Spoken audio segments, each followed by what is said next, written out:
You know what's interesting about track cars in 2026? The ones that actually belong on a circuit aren't always the ones with the biggest horsepower numbers on the window sticker.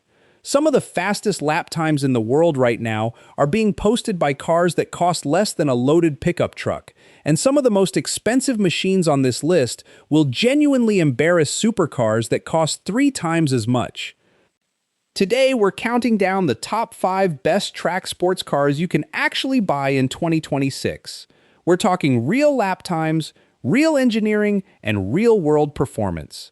If you're the kind of person who actually cares about what makes a car fast on a real circuit rather than just a spec sheet, subscribe and let's get into it. Number 5. 2026 Cadillac CT4V Blackwing. Now let's start with something that's going to surprise a few people, and honestly, it should. Cadillac is killing the CT4 after 2026. That's confirmed. The sedan is done, the line is being discontinued, and a lot of people looked at that news and shrugged. But the track community, they didn't shrug. They went straight to their nearest Cadillac dealership and started buying every Blackwing they could get their hands on. And there's a very good reason for that. Under the hood, you've got a 3.6-liter twin-turbocharged V6 making 472 horsepower and 445 pound-feet of torque, sent exclusively to the rear wheels. Now, if you option the 6-speed manual transmission, and you absolutely should, you also get something called no-lift shift. What that means practically is that you can keep your foot flat on the throttle while rowing through the gears, and the car manages the ignition timing for you so you don't blow anything up. That's a feature that used to live exclusively in race cars and very expensive European sports cars. It's sitting right here in a 4-door American sedan that starts at $64,195. The 10-speed automatic will get you to 60 miles per hour in 3.9 seconds and chase a top speed of 189 miles per hour. But the 3-pedal car is the one that track day regulars talk about in the paddock. There's a feel to it that the automatic simply cannot replicate. What really makes this car dangerous on a circuit is the suspension package underneath it. Magnetic ride control reads the road surface 1,000 times per second and adjusts the dampers accordingly. You've also got an electronic limited slip differential managing power distribution out of every corner exit, and Brembo brakes with performance linings that can handle hot lap after hot lap without the pedal going soft on you. Edmunds put this car on a skid pad and pulled 1.09 G of lateral grip. That's Porsche Cayman territory. From a 4-door Cadillac. Launch control and line lock come standard, which tells you everything you need to know about what Cadillac intended this car to be. Inside, you get a 12-inch driver display, carbon fiber trim throughout the cabin, and an available performance data recorder that overlays telemetry onto HD video footage of your track sessions. You can literally go home and review your corner entry speeds and braking points like a professional racing driver. The fact that this car is being discontinued makes it simultaneously heartbreaking and a genuine collector opportunity. If you can find a clean example right now, particularly the manual, you're looking at a car that the track community will be talking about for the next 20 years. At $64,195 new, and with clean used examples available, this is arguably the best performance value on this entire list. Number 4. 2025 BMW M4 CS War. From the bargain end of genuine track performance to something that costs considerably more but justifies every dollar on a circuit. The BMW M4 CS is one of those cars where you read the spec sheet and it sounds impressive, then you actually drive it and you realize the spec sheet undersold it completely. It pulls 543 horsepower and 479 pound-feet of torque from BMW's twin-turbocharged 3.0-liter S58 inline-6. That's the same engine family that powers the M4 GT3 race car that BMW runs in professional motorsport around the world. The 8-speed automatic paired with BMW's xDrive all-wheel drive system launches this thing to 60 in a factory-claimed 3.2 seconds, though independent tests have caught it as low as 2.8 seconds. Top speed is rated at 188 miles per hour. But here's the number that actually matters. The M4 CS lapped the Nürburgring Nordschleife in 7 minutes and 21.99 seconds. That makes it the second fastest production BMW to ever complete that lap, trailing only the limited-run M4 CSL by a very thin margin. And the CSL was a much more expensive, much more limited car. What BMW did with the CS suspension is worth talking about in some detail, because it's not just a sticker package. They genuinely recalibrated the adaptive dampers specifically for the CS's reduced weight. The car is 77 pounds lighter than a standard M4 competition, and those pounds came from real places: a carbon fiber hood, carbon roof, carbon splitter, carbon diffuser, and a carbon rear spoiler. When you strip weight from the corners and the top of the car like that, you fundamentally change how it moves dynamically, and the suspension tuning has to account for that. The X-Drive system includes a dedicated rear-wheel drive mode where you can completely disconnect the front axle and drive this car as a pure rear-drive machine. The active M differential then controls exactly how much torque reaches each rear wheel as you come off the apex, so you can dial in as much rear-end rotation as your skill level allows or as much as the situation demands. Option the carbon ceramic brakes and you shed another 40 pounds of unsprung mass. Unsprung weight is the stuff that moves up and down with the wheels rather than staying fixed to the chassis. Reducing it makes the car feel more planted mid-corner and gives you sharper turn-in response. It's one of those changes you actually feel in your hands and your backside rather than just reading about on a dyno sheet.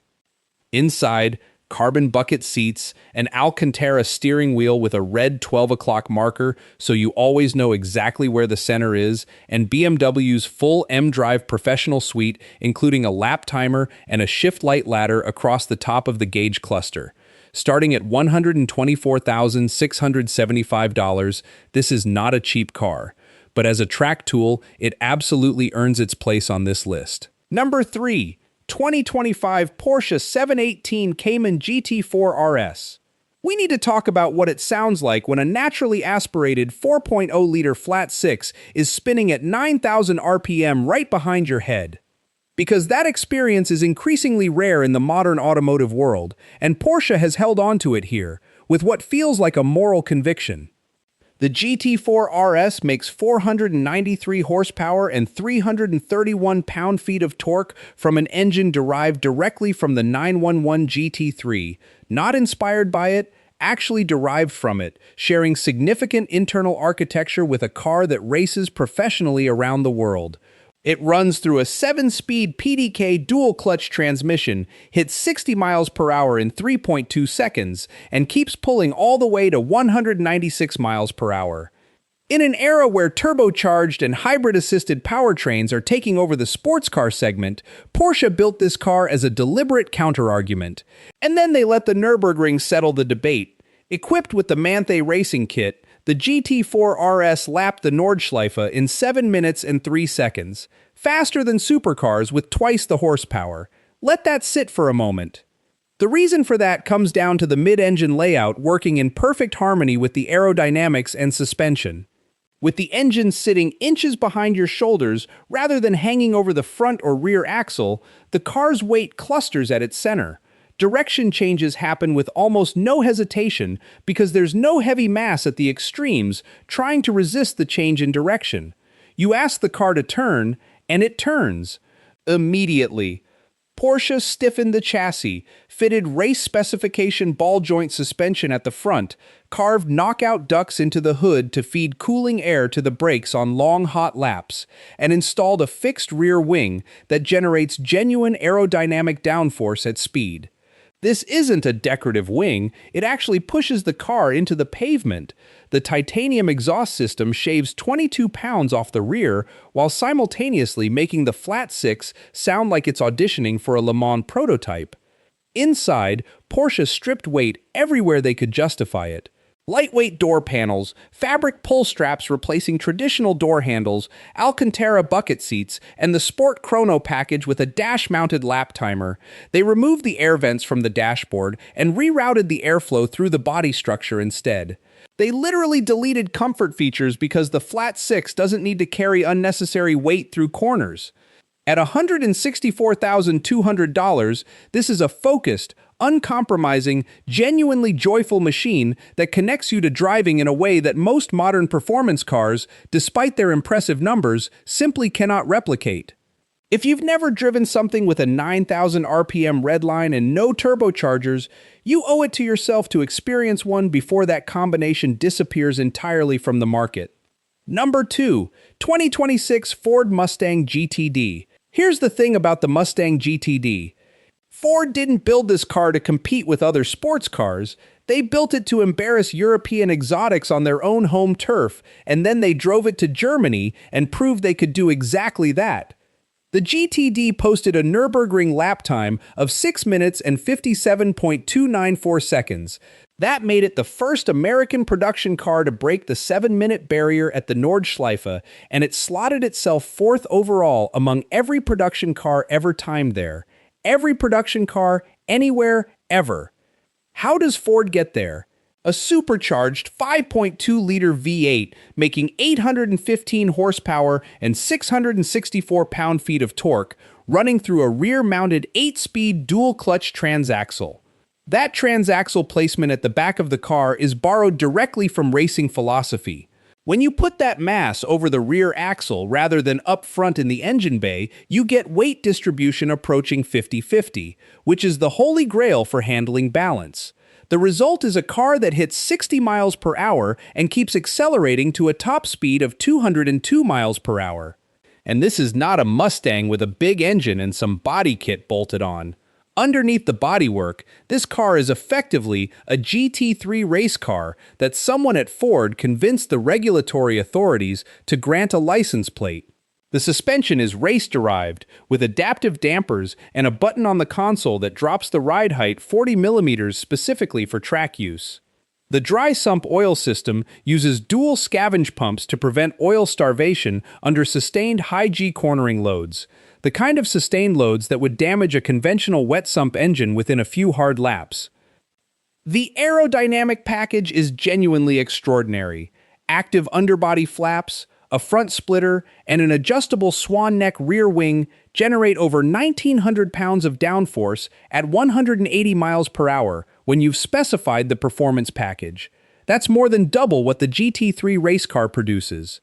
Brembo 6-piston carbon ceramic brakes at the front and bespoke Michelin Cup 2R tires let you carry corner speed that would be impossible on a lesser chassis.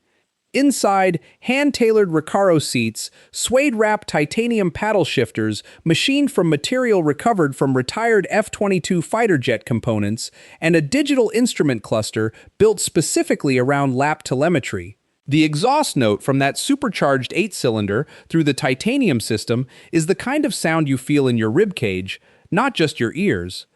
At $325,000, this is not an everyday purchase. But what Ford built here is genuinely significant in automotive history. An American car wearing a Mustang badge that went to the Nürburgring and posted a time that most of the automotive world didn't think was possible. That deserves real respect. Number 1. 2026 Chevrolet Corvette ZR1. Over 1,000 horsepower just took second place. Think about that for a second. The Mustang GTD, a car making 815 horsepower and lapping the Nürburgring in under 7 minutes, is sitting at number 2 on this list. So what beats it? The 2026 Corvette ZR1, 1,064 horsepower, from a naturally aspirated flat-plane crank 5.5-liter V8 with twin turbochargers. No hybrid motors, no electric assist, no battery pack adding weight. Just a twin turbocharged version of the LT6 engine that already powered the Z06 to some remarkable lap times, now fed by forced induction and wound to produce numbers that didn't seem possible from an American production car at this price point. It makes 828 pound-feet of torque and revs to 7,000 RPM. The 8-speed dual clutch gets it to 60 miles per hour in 2.3 seconds, through the quarter mile in 9.6 seconds at a trap speed of 150 miles per hour. And the top speed? 233 miles per hour. Hear that number, 233. That puts it in conversation with Bugatti and Koenigsegg, cars that cost 10 times as much. Hagerty's test team described the experience as brain-breaking. They ran the ZR1 back-to-back against the Corvette E-Ray, which itself makes 655 horsepower using a hybrid system, and after driving the ZR1, they said the E-Ray felt sluggish. That's how dramatic the performance gap is between this car and what we'd already considered a fast Corvette. The ZTK performance package turns the already formidable base ZR1 into something approaching a racing prototype. Alcon 10-piston front calipers and 6-piston rears, the highest piston count ever fitted to a production Corvette, clamp carbon ceramic rotors that can haul the car from 200 miles per hour without fading. A carbon fiber half-wing, dive planes, and full underbody ground effects generate so much aerodynamic downforce that Chevrolet had to reinforce the chassis mounting points just to handle the load.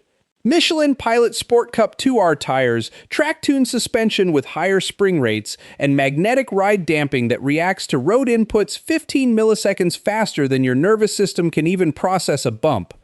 The car weighs 3,670 pounds dry. That's less than a Porsche 911 Turbo S, while making over 400 more horsepower. Inside, the redesigned 2026 cockpit gets expanded screen real estate, a performance data recorder with automated coaching capabilities that actually analyzes your driving and suggests improvements, and configurable PTM Pro traction management modes ranging from full street to complete track attack settings. Starting price is $180,400. For context, the Porsche 911 Turbo S starts around $230,000 and makes 640 horsepower. The Ferrari F8 Tributo starts around $280,000. The McLaren 750S runs close to $330,000. The ZR1 beats all of them on horsepower and is competitive with all of them on price, while posting performance numbers that objectively belong in a higher tier of conversation. This is the most capable track-focused American production car ever built. And the fact that you can walk into a Chevrolet dealership and buy one rather than joining a waiting list for an exclusive European marque makes it, in this writer's opinion, one of the most significant performance cars of the decade. So there you have it. 5 cars, 5 very different approaches to going fast around a circuit, and honestly 5 very different personalities behind the wheel. Here's the question I want to leave you with, and drop your answer in the comments because I genuinely want to know what you think. If someone handed you the keys to any one of these 5 cars for a full track day, no limitations, just you and however many laps you want, which one are you choosing and why?